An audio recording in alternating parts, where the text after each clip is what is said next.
back to my channel. I am back with this week's Teen Mom Recap. Before I get started with this week's video, I would love it if you would go ahead and subscribe to my channel because I post new videos every single week about the newest episode of Teen Mom the Next Chapter, and we talk about the drama and the tea. If that's something you want to watch, go ahead and subscribe. And anyway, let's go ahead and get started with this week's video. Kiki, the producer, calls Macy at home one day. So, the kids are turning 16. How about you guys all come out to New York? We'll do press, a photo shoot, and incorporate the kids into it. Caitlin will be there, Gary, and Leah Messer, since she's that same generation, same year.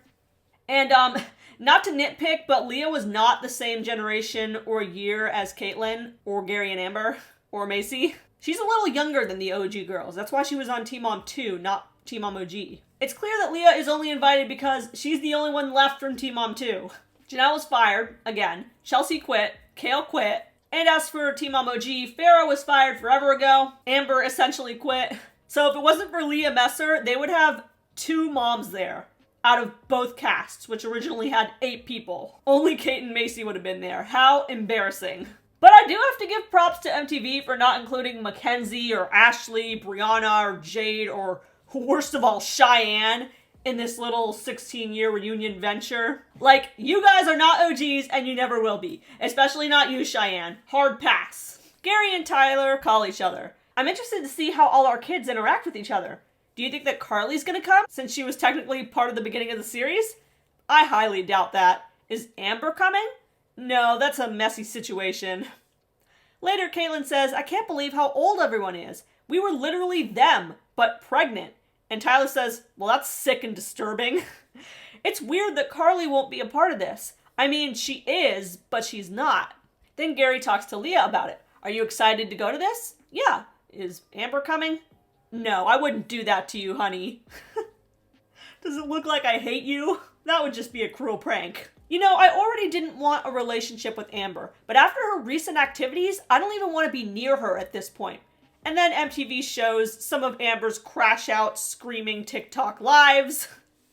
She's always out to get people. All the attention has to be on her. She turns herself into the victim of everything. Maybe she doesn't realize that it's you who's deciding this. Yeah, maybe because she has mental problems, but she needs to know. She doesn't realize that I'm the one actively not wanting a relationship with her. Maybe I should text her about it. Oh God. And it is good that Leah wants to clear up to Amber that Gary is not the reason that they're not seeing each other. So Amber can stop blaming Gary because it's ridiculous. But this will literally cause Amber to erupt. And they did actually show, like in the preview for the next few episodes, Leah texting Amber like, hey, it's not him, it's me not wanting to see you. So this is actually a thing that does happen. She's not just talking about it. And I am excited to see Amber's reaction to that. Gary tells her, maybe you should talk to Macy and Caitlin about your feelings once we get there. They're on your side. Bitch, no they're not. Macy and Caitlin will always take Amber's side, which by nature means not Leah's side. Macy especially, like, she was doubling down on sticking by Amber no matter what. Like, it's actually pretty gross. And it's weird because, like, you don't see the Teen Mom 2 girls being like, oh, we got Janelle's back no matter what. You never see Chelsea or Kale or Leah taking up for her. So, like, why are the OG girls taking up for Amber? Like, Amber's basically the Janelle of Teen Mom OG. Everyone arrives in New York. And I'm kind of surprised at this point that this show even still has the money for everybody to come out to New York and do this, but whatever. Macy asks Leah, have you ever done a photo shoot? No. Well, for me, I just pray I don't have to wear my Spanx.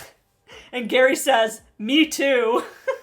Leah Messer is late again. I feel like she was late to the last event too. That Teen Mom family reunion thing. They call her and ask her, are you coming? Oh, you know, there's all these snowstorms in West Virginia, but I hope I can make it. Caitlin says it's weird that Amber's not here. But where does Leah stand on that issue? Is she not comfortable with Amber here? And if that's the case, I understand. Have you heard from Amber recently? No. And then Caitlin and Macy start to discuss Carly. Do you regret your decision? You know, I get asked that a lot. I don't regret the adoption, but I do regret not hiring a lawyer and not picking a family who wanted a fully open adoption. The adults in the situation should have helped me. I was a child, and I feel I was coerced and manipulated. What should we do about it? I guess go back to a therapist? Shall we look for some? Why is Macy responding so weird? Was it that fireball on ice that she had? Like, what should we do about it?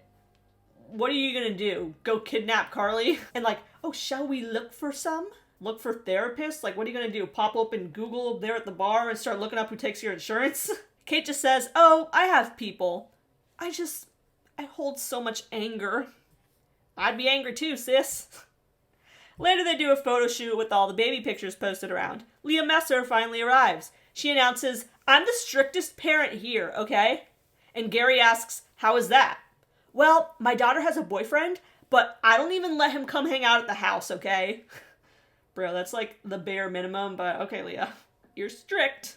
I just want my girls to pursue their dreams, and a pregnancy will stop that. Thankfully, they pan over to the kids before Leah can get into super PSA mode again. The girls ask, have you guys talked to Bentley? No, not really. We're all girls, so I guess he feels awkward. Then Gracie and Leah start to compare their rings. Gracie says, my boyfriend got mine for me. Is it a promise ring? Oh, I don't know. He just got it as a gift. What about yours? Mine is for my stepmom. It's a promise that she'll never leave me. She just gave it to me on my birthday. Several people try to have a conversation with Bentley, but he is not having it. How's your dad, Bentley? Good. He's come a long way, huh? Yeah. Anyway, Tyler, have you spoken to Butch lately? Not really. He was supposed to visit us, but then something happened with him and he couldn't. I don't try harder than the situation feels that it's required. So someone's not communicating with you, clearly indicating that they want to be left alone. So Tyler just leaves them alone. I feel like this could be extended to a certain other person in Tyler's life or a group of people, but I guess the logic is different there. Gary says, I get it. You get burned out asking someone over and over who doesn't show up. Like Amber. We would ask her all the time to come over, but the only time she would come over is when she had James.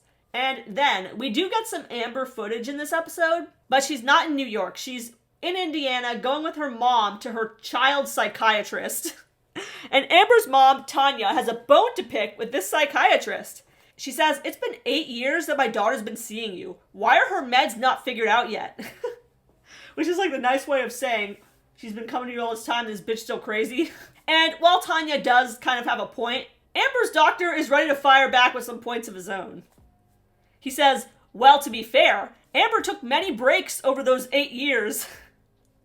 And I think the implication is that Amber probably wasn't taking her meds like she's supposed to be either. MTV shows more screeching Amber crash out footage, which does in fact indicate a lack of medication. At least prescription medication. He says Amber really seeks validation from the public, but the public doesn't understand how traumatic her childhood was. And then Tanya says, you know, my life was really traumatic too, but I don't act like that. I felt abandoned as a child, Mom. You weren't around. I was working 10 to 12 hours every day to provide for my family.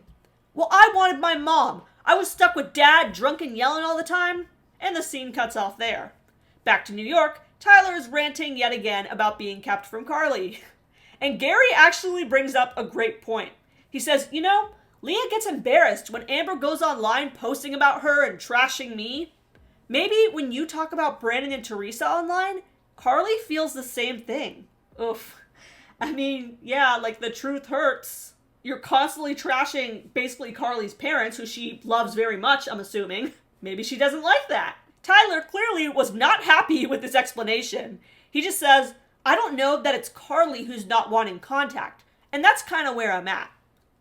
And later on, Tyler went on social media to be like, oh no, man, me and Gary are bros. He didn't say anything bad.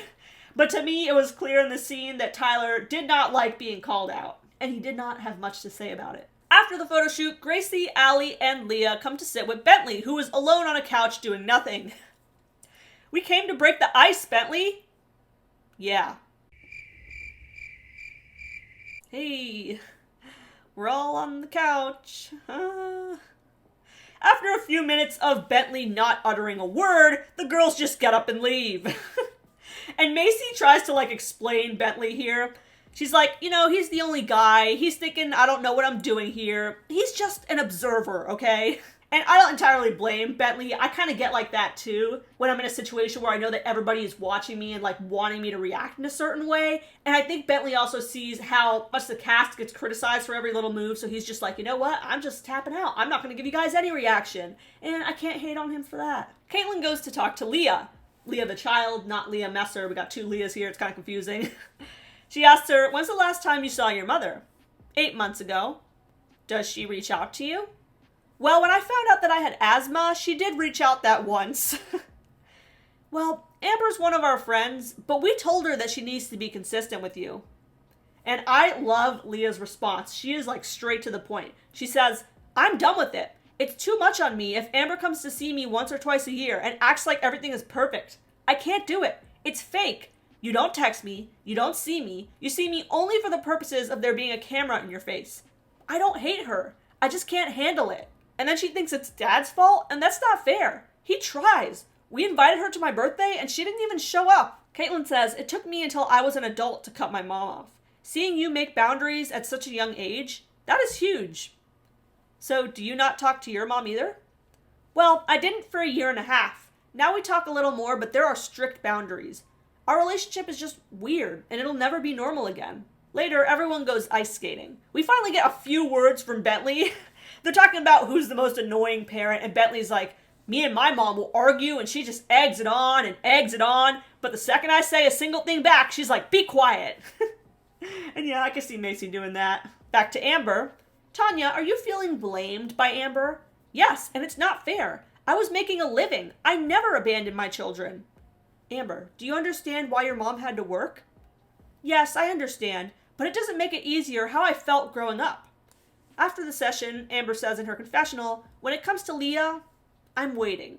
You never give up on your kids. And it is so interesting how she spent that whole session complaining about being abandoned or feeling abandoned because her mom worked so much as a kid. Yet, Amber still seems to have no sympathy for Leah feeling abandoned. And Leah felt abandoned for a much worse reason, okay? At least Tanya was out working to make money to support you. Amber has not worked in like 20 years, okay? She makes more than enough money to support Leah. And yet she still abandoned her daughter. And for what reason? Trash men, none of whom she even talks to this day. But Amber is so dumb she can't seem to make that connection. The kids go to see an ad that MTV placed for them in Times Square, and the ad also shows a screen wishing them all a happy birthday. They all reminisce, they show old clips of the kids, and at the end they're all having dinner, and Macy says, you kids are incredible, and you're so much smarter and better than we were at your age. And that is all for this episode of Teen Mom, the Next Chapter. What do we think of Leah getting ready to tell Amber, like, hey, it's not him, it's me. I don't want to see you, personally. How did we feel about Carly not being on the reunion? I mean, I think nobody expected her to show up, but still. And what do we think of Amber doing therapy for her abandonment and not seeing Leah's abandonment? Make sure to leave a comment down below and make sure to subscribe for more Teen Mom recaps every week.